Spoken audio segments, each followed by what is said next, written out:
የትግራይ ህዝብ በእምነቱ የመጡበትን አሸባሪዎች ቆም ብሎ ሊመክት ይገባል ሲሉ ፖለቲከኛ ሰለሞን ወልደ ገሪማ ተናገሩ። የቡድኑን ግላዊ ፍላጎት ሊታገለው ይገባልም ብለዋል።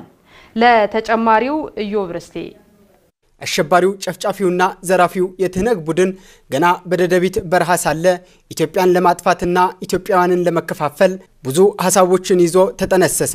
ከነዚህም አንዱ ሃይማኖተኛ የሆነውን ይህንን ህዝብ ሲፈልግ በሃይማኖቱ ይከፋፍለዋል፣ ሲያሻው የሃይማኖት ተቋማትንና አሰራሮችን እየደፈረ ይህንን ያህል ዓመታት ኢትዮጵያን ሲያምስ ነበር። እነዚህ ሰዎች ከነዚህ ህዝብ ቢፈጠሩም ሃይማኖት ጠል የሆነ ዓላማ ይዘው የመጡ ቢሆንም ለፖለቲካ ትርፍ መጠቀም ግን ኩነኔ ነው ይላሉ ከአማራ ሚዲያ ኮርፖሬሽን ጋር ቆይታ የነበራቸው ፖለቲከኛ ሰለሞን ወልደ ገሪማ ናቸው። የኢትዮጵያ ህዝብ በሃይማኖት ድርድር የለም። እስልምና አልከው፣ ክርስቲያን አልከው፣ ካቶሊክም ኦል ሃይማኖቶች ህዝቡ ትልቅ እምነት አለው። ስለዚህ ይህንን ህዝብ መንግስት ቢሳሳትና ጥሪ ቢያደርጉ ሊበላቸው ይችላል። ስለዚህ በኤኒሚስ ሃይማኖት መዳከም አለበት የሚል ዓላማ ይዘው ነው የመጡት።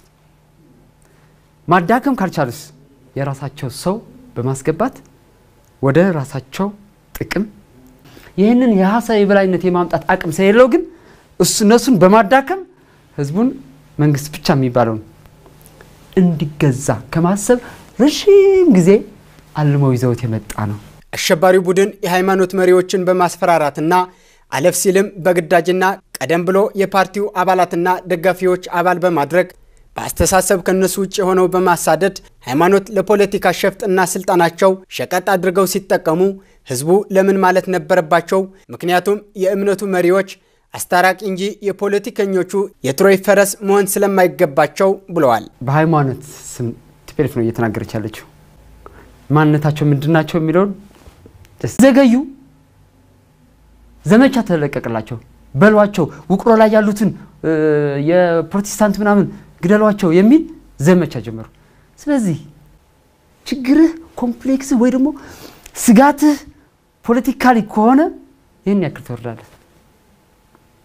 አስታራቂ ሆኖ እንደመምጣት ለመለያየት ሲመጡ ኖ በምን ታረቅ ብሎ መምጣት ሲገባቸው እንደዚህ ሲሆኑ ህዝቡ መጠየቅ ነበርበት። በጣም ማዝነው እኔ ወራሪው ቡድን በራሱ የጀመረው ጦርነት መቋቋም ሲያቅተው የመጀመሪያ ዓላማው ያደረጋቸው የሃይማኖት ተቋማትን ነበር። የተቀደሱ ቤተ መቅደሶችን የጦር ምሽግ አደረጉ። ሲያሻቸው የከባድ መሳሪያዎቻቸው ታላሚ አድርጓቸዋል። እናም የእምነቱ ተከታዮች ለምን በማለት ጥያቄ ማንሳት አለባቸው ይላሉ። እዚህ ምሽጋት ቆፍሩ ትፔሌፍ እዚህ እባካችሁ ብለናቸው ቢያሉ ከዛ ጦርነት ሲጀመር ከዚህ ሆነው ይተኩስ ነበር። ከታች የመጣ እኮ ሊያወዱ ይችላል፣ ራሳቸውም ሊሆን ይችላል ከታች ነው።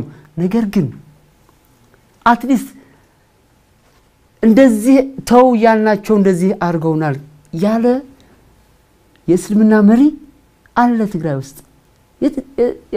የትግራይ እስልምና እምነት ተከታዮች ይሄን ጥያቄ ማንሳት ብቻለባቸው።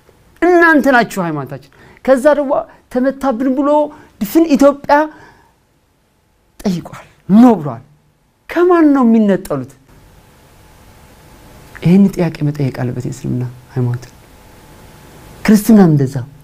የትግራይ ህዝብ ቆም ብሎ በማስተዋል ለራሱና ለመጪው ጊዜ ሊያስብ ይገባል ያሉት ፖለቲከኛ ሰለሞን ወልደ ገሪማ እንዴት ይህንን ሃይማኖት አልባ ቡድን እምነትን ለፖለቲካ ትርፍ ሊጠቀምበት አይገባም፣ ህዝቡን በአንድ ልብ አሸባሪዎቹን በቃችሁ ሊላቸው ይገባል ሲሉ መልእክታቸው አስተላልፈዋል።